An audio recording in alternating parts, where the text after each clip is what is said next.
अब हम लोग पॉइंट नंबर 2 देखते हैं, ED equal to infinity. ED equal to infinity का जब मैंने आपको थ्योरी दी थी, क्या बताया था? जब प्राइस कांस्टेंट रहे तथा डिमांड अप एंड डाउन हो जाए, चेंज हो जाए। एग्जाम्पल देखते हैं इसका।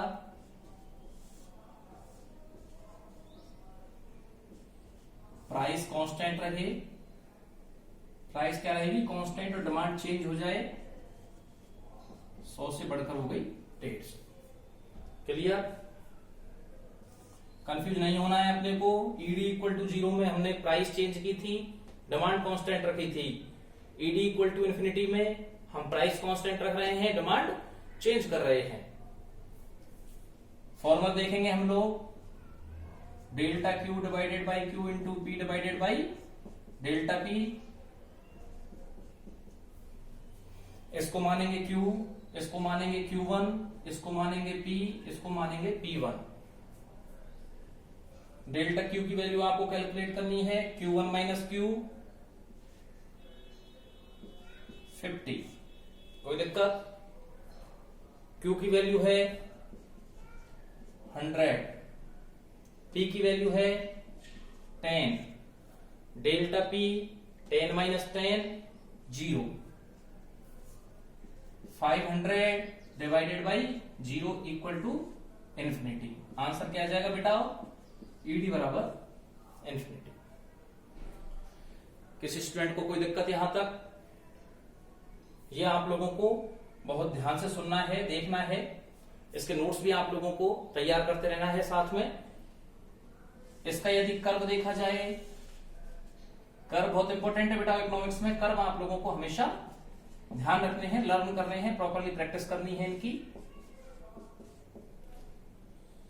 प्राइस कांस्टेंट मानी है 10, क्वांटिटी डिमांडेड 100 से बढ़कर कितनी हो गई? 150। कोई दिक्कत बेटा? ये पॉइंट आएगा ED equal to infinity. Clear? दोबारा रिपीट कर रहा हूं बेटा, जब प्राइस कांस्टेंट रहे और डिमांड चेंज हो जाए तो ईडी इक्वल टू इंफिनिटी आता है।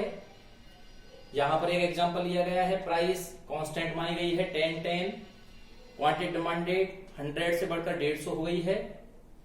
Delta Q Q1 minus Q 50, Q 100, P 10 and delta P 10 minus 10 equal to 0। Question solve करेंगे तो इसका आंसर क्या आएगा बेटा? Infinity. Clear?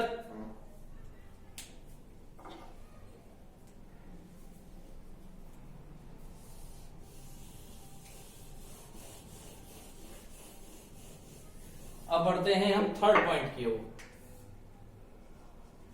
ED greater than 1। ED greater than 1 जब प्राइस में कम चेंजेज एंड डिमांड में अधिक चेंजेज हों। क्लियर? जब प्राइस में डिमांड के कंपैरिजन कम चेंजेस हो तो उसे ईडी ग्रेटर देन 1 कहते हैं। फॉर एग्जांपल, प्राइस 10 से बढ़कर हो गई 12 और डिमांड 100 से कम होकर कितनी हो गई बेटा? 50। लॉ ऑफ डिमांड का बहुत ध्यान रखना है आप लोगों को। यहां पर प्राइस इंक्रीज हुई है तो डिमांड डिक्रीज होनी चाहिए, अगर प्राइस डिक्रीज होती तो डिमांड इंक्रीज होनी चाहिए थी। क्लियर? क्वेश्चन को सॉल्व करेंगे। फॉर्मूला क्या है? Delta Q divided by Q into P divided by delta P.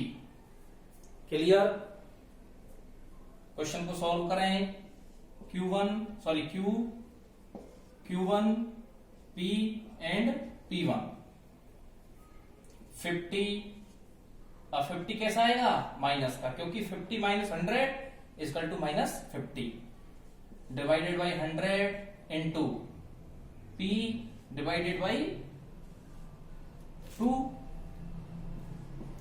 500 divided by 200।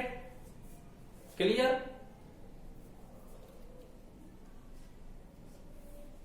Clear? Answer कितना आया?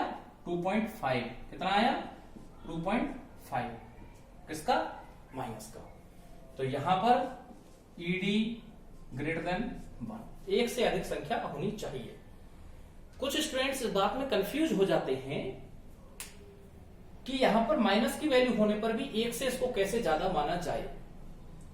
पर स्टूडेंट्स मैं आप लोगों की इंफॉर्मेशन और नॉलेज के लिए बता दूं कि डिमांड कर्व एक नेगेटिव रिलेशन डिटरमाइन करता है बिटवीन प्राइस एंड डिमांड। इसलिए इसको एक्सप्लेन करने के लिए हम नेगेटिव का साइन इंडिकेट करते हैं। इसलिए आपको इसे ब्रैकेट में रखना है और आपको इसका आंसर कैलकुलेट करना है। दोबारा समझा रहा हूं बेटा, सुनो एक बार। जब प्राइस में कम चेंजेस हो, कैसे चेंजेस हो? कम चेंजेस हो, बट डिमांड में क्या हो? अधिक चेंजेस हो कंपेयर टू प्राइस। यहां पर हमने एक एग्जांपल लिया, price 10-12, quantity demanded 150, formula apply किया, Q1 minus Q, P1 minus P, delta Q और डेल्टा P की वैल्यू कैलकुलेट करने के लिए यूज किया जाएगा। फॉर्मूले में अगर इसको सही तरीके से हम लोग अप्लाई करेंगे, आपका आंसर बिल्कुल एक्यूरेटली आपको प्राप्त हो जाएगा। क्लियर? अब हम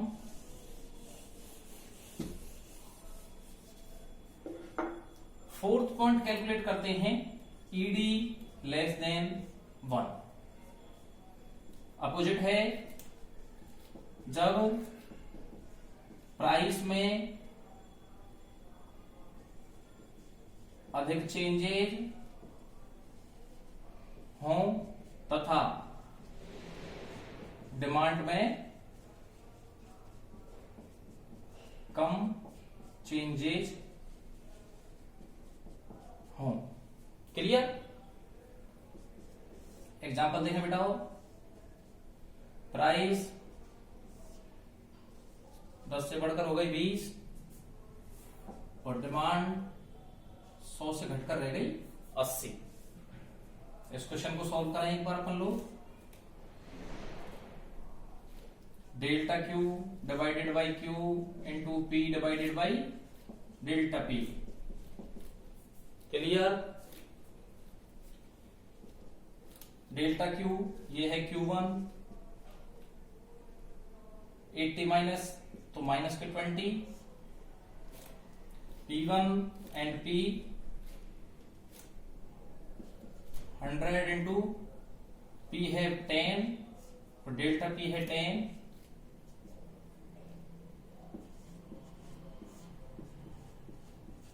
क्लियर? कितना आंसर आया? 0.2। कितना आंसर आया बताओ? 0.2 माइनस के 0.2। क्लियर? हमेशा ये 1 से कम वैल्यू होगी। दोबारा रिपीट कर रहा हूं, जब प्राइस में अधिक चेंजेस हों बट डिमांड में कम चेंजेस हों। क्लियर?